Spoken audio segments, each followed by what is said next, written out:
What's up, you guys? Welcome to today's video. So as you can tell by the title, we're going to be talking about a wrongful death lawsuit that was filed by the family members of a man who passed away in a Minnesota jail.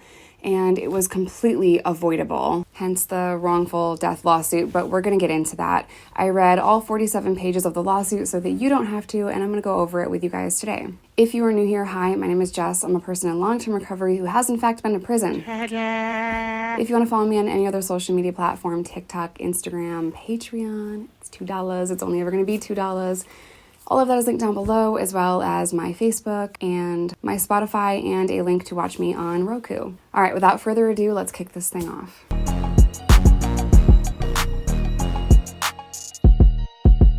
All right, so I'm going to read this lawsuit to you guys. It's awful, and unfortunately, this is not uncommon, like at all. This happens all of the time. But there are some cases that we get to hear more about than others, and this is just one of the cases that caught my attention personally. We could literally have an entire news station that broadcasts cases like this 24/7, and we would never be out of cases. That's how often this happens. His name was Lucas. Lucas spent the last days of his life begging nurses and jail guards to see a doctor. His pleas went ignored, even though Hennepin healthcare provider had ordered that Lucas return to the emergency department for any new concerning symptoms. Lucas could not return himself to the emergency department because he was in county jail. Instead of receiving his medical treatment that was ordered, and Lucas desperately needed, healthcare and county employees left Lucas to crawl around on the jail floor like he was subhuman, like he was an animal, while he slowly and painfully died from the effects of a hole in his intestines. Lucas could have been easily saved with proper treatment. Instead, he endured a real-life nightmare and died on July 21st of 2022. I'm filming this video February 2nd of 2024. And that just goes to show you, like, I just found out about this. The video just surfaced, and it just goes to show how long these cases are dragged out.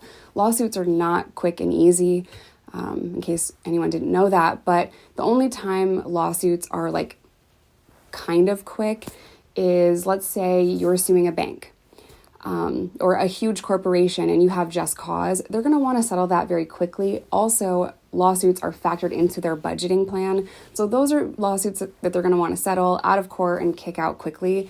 This is going to take a long process. More detainees have died since 2015 at the jail than any other detention center in Minnesota over the same span of time. Healthcare employees repeatedly fail to properly monitor detainees in their care. The county has a long-standing custom of failing to conduct timely and adequate well-being checks and lying about well-being checks without repercussions. So why do they keep doing it? Because they fucking can. Because they can just do whatever and get away with it. Because they don't have to take care of the inmates, because there's never any consequences when one of them dies because they showed deliberate indifference, which is what they reference in this lawsuit. Wrongful death, deliberate indifference, it's all negligence. You have to outline that the medical staff knew what was going on and failed to help the inmate and failed to treat the inmate. The corrections officers and the nurses could be charged with deliberate indifference, which they all showed, and we're going to get into that. The county and its nurses staffed by Hennepin? Why can't I say words? Staffed here have a custom and practice of ignoring serious medical needs and letting detainees suffer up until the point of and even death. Due to these and other organizational and individual failures described, Lucas died a horrific death. Defendants must be held accountable for Lucas's senseless and untimely death. This is an action for damages pursuant in this case law against the defendants due to their deliberate indifference to Lucas' serious medical needs with supplemental state law wrongful death claims. They're suing 4 employees, and they're also suing the healthcare system and the county. So 4 people and 2 corporations, one being the county jail and one being the the medical people that run the jail or work in the jail. Pages 3 and 4 of the lawsuit kind of just outline, Lucas was 41. He, definitely could have survived from these injuries. His dad was appointed the trustee. So it kind of just lays out the foundation of why we're here and all of that. This is like the most important information in my opinion. It's the factual background of the case. So the county has a history of deliberate indifference of the jail. Since 2015, more detainees have died at the jail than any other detention center in Minnesota. Since 2015, there have been approximately 15 deaths between the jail and other county correctional facilities. There were at least 4 deaths in the jail in 2022, and there were at least 4 deaths in the jail in 2023. Many of the deaths have been the result of failure to conduct timely or adequate well-being checks on inmates. Minnesota state law has long required the county jail to conduct staggered well-being checks of inmates every 30 minutes per this law. Some jails have this key card, and to do their rounds, every officer in that unit during their shift, they have to go around and tap all around the freaking thing to prove that the officers are doing their rounds. I don't know if that made sense, but there's these little tags on all around. So if there's a tier, there'll be one tag at this end of the tier, in the middle of the tier, and that end of the tier. And every 30 minutes, they have to hit all these tags to prove that they're doing that. Not every facility in the country has that, though. Every jail is different. Every prison is different. State is different than federal. I mean, every single jail operates differently. But I think that every single jail should have those key tags to prove that, yes, you're actually doing your rounds, not just checking a piece of paper that says, yeah, I did the rounds when you never did. In 2018, it was noted that the majority of checks are done through pipe chases and not in the housing unit. Due to the incidents that occurred during the inspection cycle, the standard was found to be out of compliance. So basically, they're cheating and they're not actually going into the housing unit and looking into every single cell. Page 8 of this lawsuit outlines how a lot of other inmates have passed away. And I think it's so important, and I'm glad that they put this in this lawsuit, because not only can we prove that they completely ignored this man who was suffering in front of them, they laugh about it, they're smug about it, and they literally didn't care. But also, these victims need a voice too. These cases have to be heard too. So I'm glad that this is in here. For time's sake, I'll put it on the screen so you guys can see. They have a history of falsifying documents, saying that they are doing the checks too. So it does say in here that the DOC found multiple well-being checks were missed and the checks were fraudulently recorded as detailed in a September 7th, 2023 letter from the DOC to the sheriff. Additionally, the well-being check that was not conducted but documented as such is a very serious violation. A repeat of fraudulent documentation around well-being checks will result in further corrective action. I'm glad that the DOC wrote a letter, a strict one, a stern letter. Don't do it again. Awesome. So let's talk about why Lucas was in jail. Lucas was ordered to return to the emergency department for any new concerning symptoms. He was arrested in the early morning hours of July 18th of 2022. He was brought to the county jail where he disclosed at intake that he had ingested a bag of drugs. Lucas was at the emergency department at approximately 5:53 a.m. Hennepin Healthcare, the same entity which provides the healthcare at the jail, provides medical care at HCMC, where they took him. So that's offensive. After monitoring Lucas for several hours, the providers at HCMC determined that Lucas appeared clinically stable on presentation, vitals only concerning for a mild tachycardia. The physician's assistant charted that Lucas was stable for discharge back to PD custody at this time, as he will continued to be monitored at the jail and was at a very low risk for toxic effects from opioid medications at that point. Lucas was discharged back to the jail at or about 9 a.m. Lucas developed new concerning symptoms, but no one at the jail returned him to the emergency department. Nurse Paya completed Lucas's intake screening upon his return to jail. He disclosed his recent drug usage and his history of drug addiction. This nurse charted that this MD, Dr. Hazen, prescribed medication to treat any potential upcoming withdrawal. While Lucas did receive these mild medications, he never received more sustainable withdrawal medication during his detention at the jail. Despite describing Lucas these medications, there is no evidence from the medical records that Dr. Hazen ever personally met with or evaluated Lucas. So it kind of sounds like he was just okay, dude's detoxing, give him this, and then whatever, just send him on his way. At 6:22 p.m., another nurse charted that Lucas requested Narcan at intake and met the criteria for Narcan distribution under the jail policy, but the Narcan was not dispersed. Healthcare staff determined the absence of development of further withdrawal symptoms, no further withdrawal medication would be prescribed. Shortly after midnight, July 20th of 2022, Lucas became ill and stated vomiting in his general population bunk. He was then moved to a general population in a protective custody unit with one inmate per cell. They cited that they did that for withdrawal because that's just what they thought was happening. There's no evidence that Lucas ever ate food again after his move to protective custody prior to his death. It also became known to the jail staff that Lucas was declining his meals at other times and inmates were taking the food because he wasn't eating it. On the evening of July 20th, Lucas's condition worsened in a drastic and obvious fashion.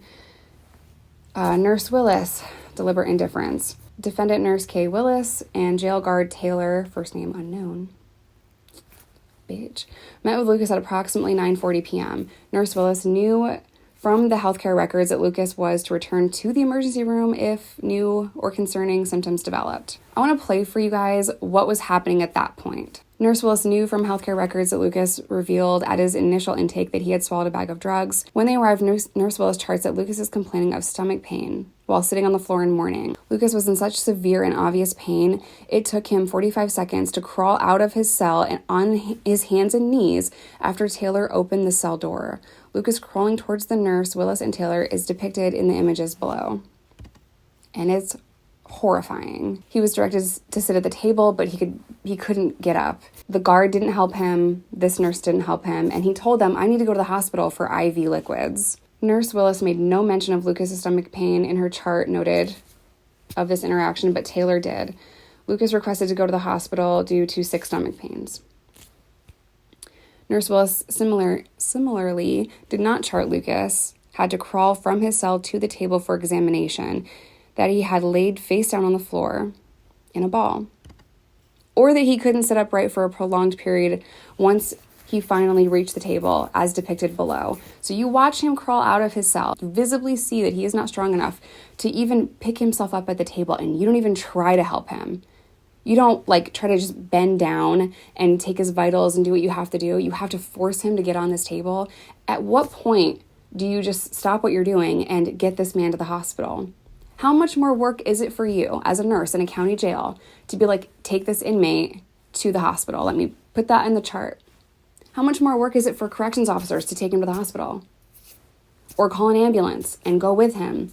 We're talking handcuffs and a fucking drive. That's how much extra work it would be to save this man's life. A couple of notes in the jail log that he's out for count because he's at the hospital, and a fucking drive. Put some handcuffs on him. Taylor noted that Nurse Willis informed Lucas that she was not sending him to the hospital tonight. Nurse Willis also did not write this in her own note. Nurse Willis instructed Lewis to contact jail medical staff if his symptoms worsened. How much worse does it have to be? I have so many questions. Lucas's symptoms were caused by a perforated bowel, which can, and in this case did, cause death.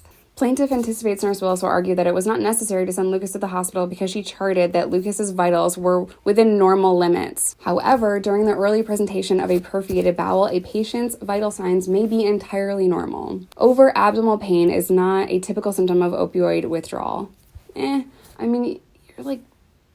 pooping and you have fever and you're throwing up, so there would be some strain on your intestines.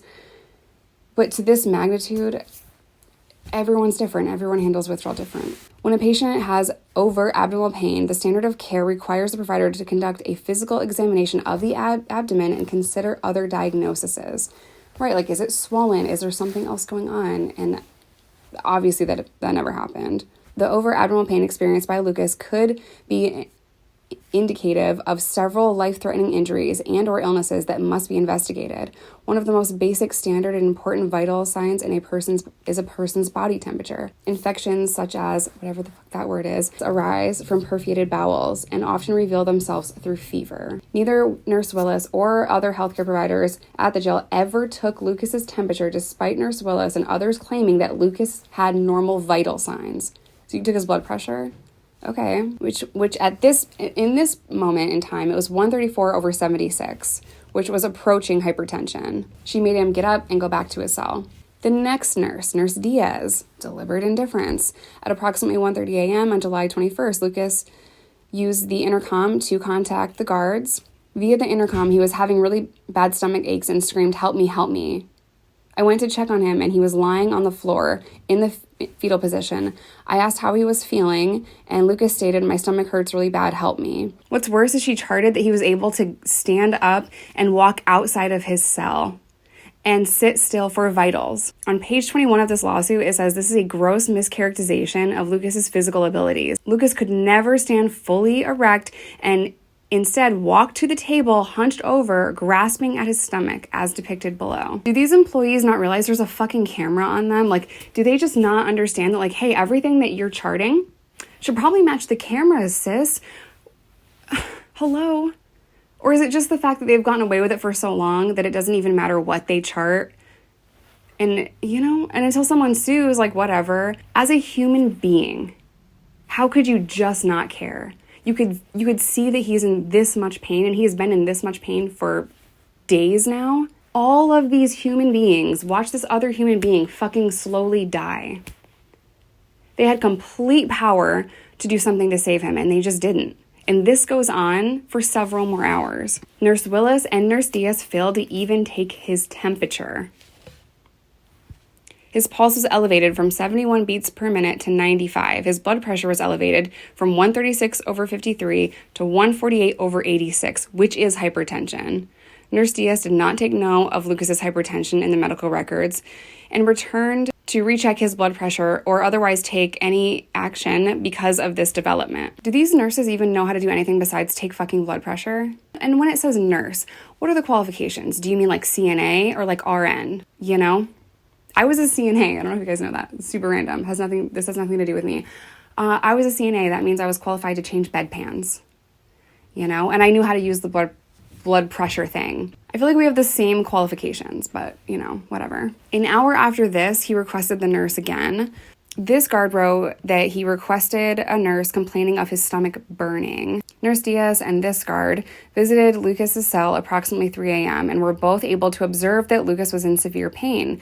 Nurse Diaz charted, note of this incident reflects that she was accusing Lucas, who was dying at the time, of faking his pain.